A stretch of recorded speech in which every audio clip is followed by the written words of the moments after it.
morning, children. In the last class, we have discussed about the lesson, the elixir of life. The elixir, as we have seen, it's a liquid substance that has a magical power to prolong the life indefinitely. So here in the elixir of life, as authored by Sir C.V. Raman, we have discussed the importance of water, the conservation of the soil, and how to avoid the soil erosion, all the methods, advantages, disadvantages which carried on with that. So today, let us continue with the lesson. So, it is evident, however, that in a country having only a seasonal rainfall, an immense quantity of rainwater must necessarily run off the ground. The collection and utilization of this water, therefore, of vital importance. So we all know that the country is having with the seasonal rainfall. Ours is a country which gets the seasonal rainfall, and immense quantity of rainwater must necessarily run off the ground. So the much quantity of the water is running towards the ground. The collection and utilization of this water is therefore of vital importance. So it is our duty to preserve, conserve and avoid the wastage of rainwater which runs towards the ground and make it unutilized. So much of it flows down into the streams and rivers and ultimately finds its way to the sea. So when it rains, if we don't have any plants to preserve the flow of the water, it will get wasted. So much of it flows down into the streams and rivers. Finally, they join the sea. So when the water is mixed with the sea water is not that suitable for the drinking purpose as well as the other usage of the human beings. So it will get wasted. So incredibly large quantities of the precious fluids are thus lost to the country. So when the water gets mixed into the sea water, that cannot be used as a water for drinking and what we use for the other purposes of the daily activities. So when the water gets wasted, when it gets mixed with the sea water, it will not be that suitable to use. So it is a large waste to the country and it cannot face the problem of the loss of water. The harnessing of our rivers, the waters of which now mostly run to waste, is a great national problem. So the water which is get wasted has become a great national problem. We have many examples like the many parts of India are still facing the supply of water, which is not having a sufficient supply, and many people are facing a lot of problems in terms of the drinking water as well as the water which can be used for the daily activities. They are facing a lot of problems where the wastage of water has created a great threat to the nation also. So it's our duty to conserve the water. Next.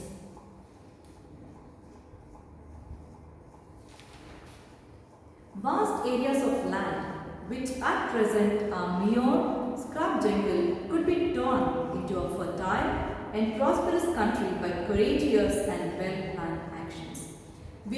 Our land is completely consisted of vast areas of land which has a mere scrub jungle. So your scrub jungle is described as forest consisting of stunted trees.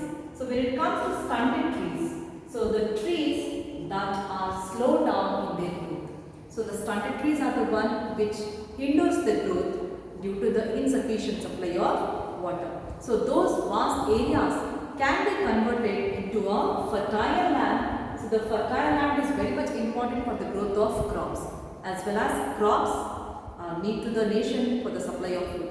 So the vast areas of the land which get wasted can be converted into the fertile, and we can make a prosperous country. For all this, we require the courage and the proper planning to be done in converting of the scrub jungles into a fertile land. So closely connected with the conservation of water supplies is the problem of afforestation. So in the last class we have discussed that afforestation is very much important to grow the more number of plants. But due to the greedy and the unplanned actions of the man, we are cutting down many trees and creating the deforestation, which is a threat to the country. So, deforestation also a major problem which connected with this. So, the systematic planting of suitable trees in every possible or even in impossible areas and the development of what one can call civilized forest. So here civilized forest means where the forest is created by the ideas of man. So in the other word we call it as man-made forest. So civilized forests are man-made forest. So that man-made forest should be taken in every possible or impossible areas with the new innovative ideas like how the plants can be planted. So, afforestation also needs a very important role. And as distinguished from wild and untamed jungle is one of the most urgent needs of India. So, we have wild forest as well as untamed jungles also. So it is also the need of the India to make it a proper need to the country. Such plantations would directly and indirectly prove a source of untold wealth to the country. As forest plays a major role in the development of the nation because the byproducts and the products that get from the forest will play a major role in the production of the commodities. So the forest to be checked and to be protected by the country directly or indirectly. We should provide such a ways like how the forest can be conserved and preserved. They would check soil erosion and conserve the rainfall of the country from flowing away to waste. So we all know that plants and trees will absorb the water and it will also check the soil, it will control the soil erosion. So when we stop the cutting down of trees and when we engage ourselves in planting of more and more plants and trees and make a forest, it will also help in the conservation of water because rainfall occurs where there are more plants and trees. And rainfall is very much important again for the availability of the water and to improve the source of water also in our country. So the measures necessary to control the movement of water and conserve the supplies of it can also serve subsidiary purpose of the value to the life of the countryside. So it is very much needed the measures to be taken to control the movement of water and conserve the supplies of it can also serve the subsidiary purposes and the value of the countryside. So, by far the cheapest form of internal transport in a country is by boats and barges through canals and rivers. So, the cheapest form of the internal transport in our country is through the boats and barges. So, boat, you are aware what are boats. So, barges, here they are the large boats with a flat bottom. So, barges and the boats will act as a internal transport which can be used to the water. And we hear much about the programs of rail and road construction but far too little about the development of internal waterways in India. So we all know that the road transport and the railways are very much known to us. We have the knowledge how the roads and rail lines will be made. But any progress is not made in the terms of internal waterways.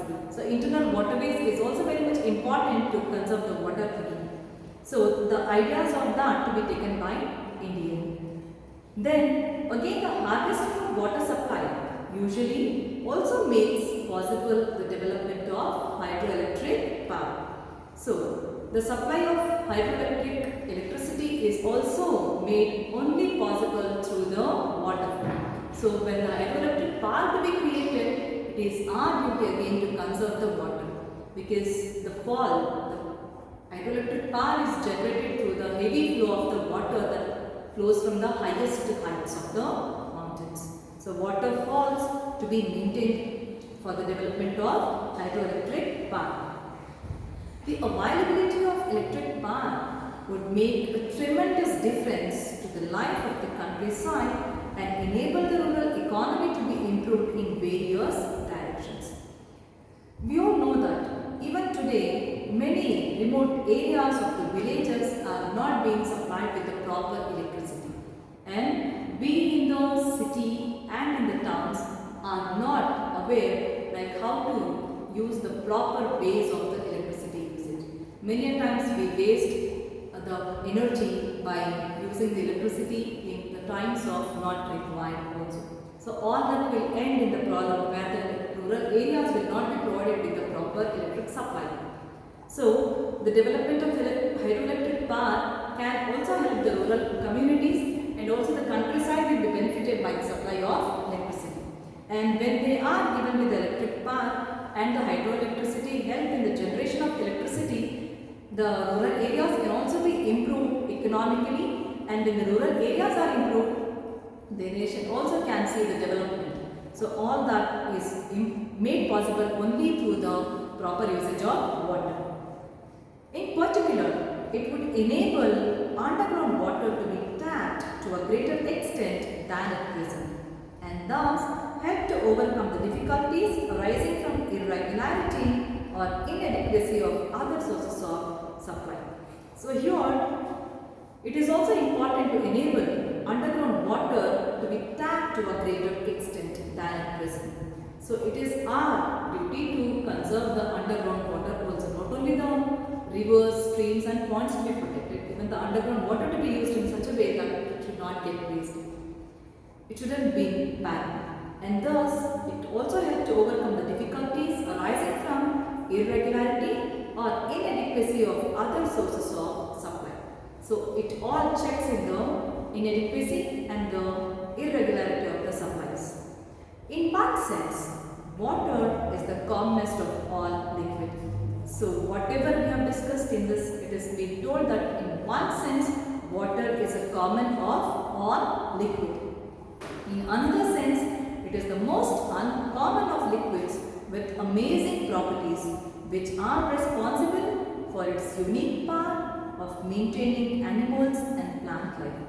So scientifically it is being told that water is a common substance and a common liquid, but in the other sense it is an uncommon liquid with amazing properties which is responsible for its unique power of maintaining the plants and animals. As we have told in the last class, the growth of plants and the survival of the animals, it all depends upon the water. So water plays a very vital role in the life of living beings. So the investigation of the nature and the properties of water is therefore the highest scientific interest and is far from an exhausted field of research. So the investigation has been made of the nature and the properties of water. It is the highest scientific interest and is far from the exhausted field of research. Thus, by this lesson, we came to know the importance of water. It is a magical part which has the life exists on earth and which gives a long living life to the living beings. And it is our duty to conserve the water and the planting of the trees and the maintenance of the agriculture made possible only through the conservation of soil. So all this plays a very important role in this lesson. Thus, we have completed the elixir of life. Thank you. Thank you, children.